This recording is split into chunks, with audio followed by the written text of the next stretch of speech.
হাত দুটো কেমন কালো কালো ছিল, দেখেছো মা? আর একেবারে শুকনা রোগাটে টাইপের একটা, তেমন হাইটও নেই। না মা, এই মেয়ে ভাইয়ার সাথে একেবারেই যায় না। আরেকটা কোণে দেখা পর্ব শেষ করে গাড়িতে উঠতেই শাইলা মতামত বর্ণনায়। শাইলা আমার একমাত্র ছোট বোন, অনেক আদরের। ও আর আমার মা গত 2 বছর ধরে বিপুল আগ্রহ নিয়ে হন্যে হয়ে আমার জন্য পাত্রী খুঁজে যাচ্ছে। আমি নিশ্চিত আজ ওরা কত নম্বর পাত্রী দেখেছে এই তথ্যটা দুজনের কেউই বলতে পারবে না, কিন্তু আমি ঠিকই গুনে রেখেছি। এইমাত্র আমরা 17 নম্বর কোণে দেখলাম গুলশান আড়ংয়ের এই ক্যাফেতে। শাইলার পাত্রী দেখার এই প্রজেক্টে ইদানিং আমার প্রচণ্ড বিরক্তি। প্রায় ছুটির দিনই মা আর শাইলা এক প্রকার জোর করেই বিভিন্ন জায়গায় নিয়ে যাই কোণে দেখাবে বলে। পাত্রী দেখা হয়, তবে কেন জানি কথাবার্তার চেয়ে খাওয়া দাওয়াতেই সবার মনোযোগ। এখনও পর্যন্ত কোনো প্রস্তাবেই আর এগোয়নি। শাইলার বিয়ে হয়েছে বছর দুয়েক হতে চলল।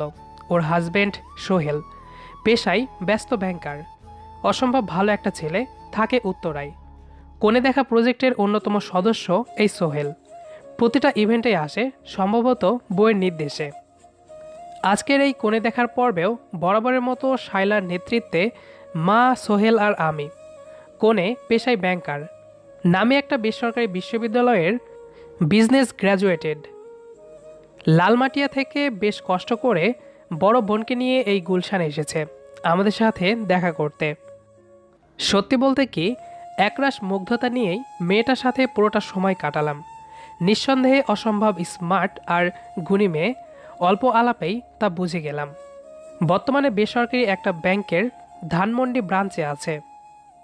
আমার জন্য পৃথিবীর সবচাইতে সেরা কোণে খোঁজার চেষ্টাই শাইলা, তবে ওর অ্যাপ্রোচটাই ইদানিং আমি যার পর নাই বিরক্ত। গভীর পর্যবেক্ষণের পর বুঝলাম ও পাত্রী দেখতেই যায় নেগেটিভ অ্যাটিচিউড নিয়ে। কোণে দেখার 1 মিনিটের মধ্যেই ওর সিদ্ধান্ত বুঝে ফেলি ওর বডি ল্যাঙ্গুয়েজ দেখে। অল্প সময়ে পাত্রীর হাজারো খুঁত কীভাবে যে ও বের করে ফেলে, এটা আজও বড় এক রহস্য। আমি আর মা অবশ্য পাত্রী পছন্দের বিষয়ে ওর সিদ্ধান্তেই চলি। সাবজেক্ট ম্যাটার এক্সপার্ট বলে কথা। আজকের এই কনের নাম নীলাম। অসম্ভব রূপবতী, এতে কোনো সন্দেহ নেই। গায়ের রং হয়তো ধবধবে সাদা নয়, কিন্তু তাতে কি, মেয়েটা পুরো সময় সৌন্দর্যের আলো ছড়িয়েই নিজের উপস্থিতি জানান দিয়ে গেছে। এক মুহূর্তের জন্য চোখ ফেরাতে পারিনি। তার ওপর বুদ্ধিমত্তার পরিচয় পেয়েছি ওর বলা প্রতিটা কথাই। লন্ডন বিজনেস স্কুল থেকে MBA করেছি, এটা শুনেই ওই প্রোগ্রাম সম্পর্কে একগাদা ইনফরমেশন বলে দিল। অবাক হলাম। এমনকি আমি রিজেন্টস পার্ক ক্যাম্পাসে পড়াশোনা করেছি কি না সেটা জানতে চাইলে বুঝলাম ও আর 8-10টা মেয়ের চেয়ে ভিন্নই। ওর জগৎটা অনেক বিস্তৃত, ভীষণ ওপেন মাইন্ডের। নীলা ভালো রবীন্দ্রসঙ্গীত গায়। বাফার ধানমন্ডি ব্রাঞ্চের একসময়ের স্টুডেন্ট, এই তথ্যটা জেনেও বেশ ভালো লাগলো। সব মিলিয়ে ওর সাথে কাটানো 1 ঘন্টাকে মিনিট খানিক বলেই মনে হলো। অনেকদিন পর ভালো সময় কাটালাম। দূরে যেতে হবে বলে ওদের উঠে যাওয়ার তাড়া ছিল, বাধ্য হয়েই পর্বটাকে সংক্ষেপ করতে হলো। পুরো সময়টাতেই কোণে ও তার বড় বোনের ভদ্রতা প্রশংসনীয় ছিল। গাড়ি উঠেই শাইলার কোণে দেখার মতামত শুনে খানিকটা বিরক্ত হলাম। আরও আশ্চর্য হলাম পাত্রীর নাকি একটু লাজ শরম কম কথাটা শুনেই। ওর দাবির পক্ষে মাকে বলা, দেখেছো মা, মেয়েটা ভাইয়ের সাথে কিভাবে গায়ে পড়ে কথা বলছিল। কথাটা জোরদার করতেই পরক্ষণে ওর স্বামী সোহেলকে ওর জিজ্ঞেস, আচ্ছা সোহেল, তুমিই বলো, যেদিন আমাকে দেখতে এসেছিলে তোমার সাথে কি আমি একটা কথাও বলেছিলাম? সোহেলের উত্তরে তোয়াক্কা না করে ওর নিজের উত্তর, না বলিনি। তোমার চেহারায় সেদিন আমি ভালো করে দেখিনি। আর এই মেয়ে কিনা সারাক্ষণ ভাইয়ার সাথে বকবক করেই গেল।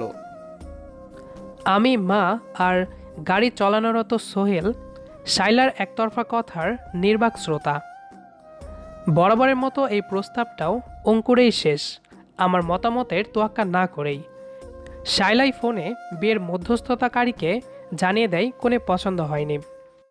এরপর ওর নতুন পাত্রীর সন্ধানে নামা, ঠিক আগের মতো করেই। নীলা নিঃসন্দেহে আমার মন ছুঁয়েছে। সারাক্ষণই মাথায় ঘুরছে বুদ্ধিদীপ্ত ও রূপবতী এই মেয়েটাকে। ওর চাহনি, কথা বলার স্টাইল আর ডিসকাশন টপিকসগুলো ওর সম্পর্কে আমাকে ভিন্ন ধারণা দিয়ে গেছে। মেয়েটা অসম্ভব রূপবতীও। মেধা আর সৌন্দর্য সব কিছু মিলিয়ে নীলা বেশি স্পেশাল, অন্ততপক্ষে আমার কাছে। পরপর দুরাত নীলার ভাবনায় ঘুমাতে না পেরে লাঞ্চ ব্রেকের পর অফিস ছুটি নিয়ে নীলার ব্যাংকে চলে এলাম ধানমন্ডিতে। গুলশান থেকে জ্যাম ঠেলে পৌঁছালাম অফিস ছুটির একটু আগে। দুরু দুরু বুকে ব্যাংকে ঢুকতেই দেখি নীলা চোখে পড়ার মতো ব্যক্তিত্ব নিয়ে ডেস্কে একমনে কাজে ব্যস্ত। আমার দিকে চোখ পড়তেই খানিকটা অবিশ্বাস নিয়ে বলে উঠল, আরে আপনি এখানে? সাথে সাথে ওর আশেপাশের কলিগদের অ্যাটেনশন পেলাম। অনেকগুলো কৌতূহলী চোখ আগ্রহ ভরে আমাকে দেখছে। কিছুটা অপ্রস্তুত হয়েই চিরচারিত সেই মিথ্যেটা। না, পাশ দিয়েই যাচ্ছিলাম, ভাবলাম আপনার সাথে একটু দেখা করে যাই।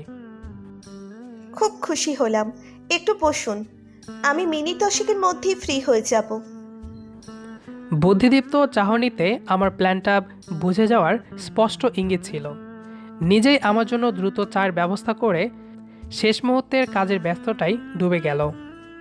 মুগ্ধতা নিয়ে চোরা চোখে নীলাকে দেখতে লাগলাম ভীষণ ভালো লাগার অনুভূতি নিয়ে।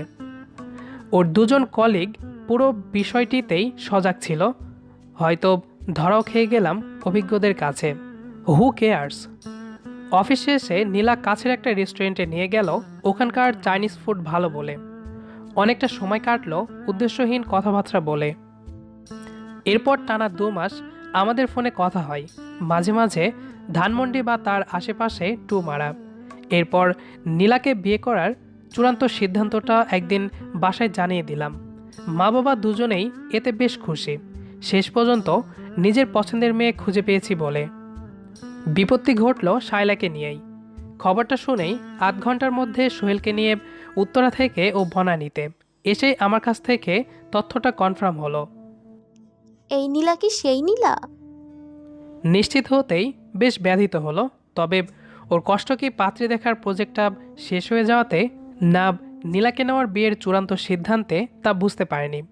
সত্যি বলতে কি বোঝার চেষ্টাও করিনি।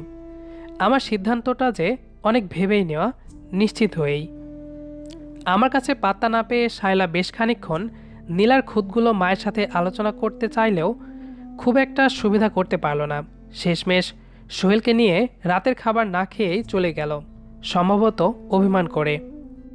আজ আমাদের বিবাহ বার্ষিকী। বেশ জাঁকজমক অনুষ্ঠানের মধ্য দিয়েই নীলাকে বিয়ে করেছিলাম আজ থেকে 10 বছর আগে। দেখতে দেখতে কিভাবে যে এতটা সময় বয়ে গেল অবিশ্বাস্য। মাঝখানের এই সময়টাই সংসারে বাড়তি আরও 2 জন যোগ হয়েছে। আমাদের 2 কন্যা যারা আর মাইশা। অবিকল মায়ের মতোই অসম্ভব রূপবতী ও মেধাবী। হাসি ঠাট্টা, মান অভিমান আর সুখ দুঃখে 10টি বছর পাড়ি দেওয়ার এই পথটাই কিন্তু এক মুহূর্তের জন্য নীলার সৌন্দর্যের কোনো কমতি নেই। অফিস যেদিন স্ট্রেটফুল যাই, অপেক্ষায় থাকি ওর মন ভালো করার হাসিটার জন্যে। আজ ঘুম থেকে উঠে নীলা বিশাল বড় একটা ফুলের তোড়া আর ওর প্রিয় ডায়মন্ডের দুলজোড়া উপহার পেয়ে ভুবনমোহী হাসিটা দিল। আমিও খুশিতে আমাদের দুজনেরই ভীষণ পছন্দের সেই গান, আমি তোমারও সঙ্গে বেঁধেছি আমারও প্রাণ সুরের বাঁধনে। বেসুরো গলায় গাইতে শুরু করলাম। বরাবরের মতোই বিরক্তিকর অভিব্যক্তি দেখিয়ে নীলা হাত দিয়ে কান ঢাকার চেষ্টায়। আমি কিন্তু গানেই আছি, খুব ভালো করেই জানা। যত বেসুরোই হোক না কেন, আমার গাওয়া এই গানটা যে ওর অনেক প্রিয়, ভীষণ রকমের। আমাদের আজকের গল্পটি আপনার কাছে কেমন লেগেছে সেটি অবশ্যই কমেন্ট করে জানাবেন। দেখা হবে আবারও নতুন কোনো গল্প নিয়ে। সেই পর্যন্ত আমাদের সাথেই থাকবেন। ধন্যবাদ সবাইকে।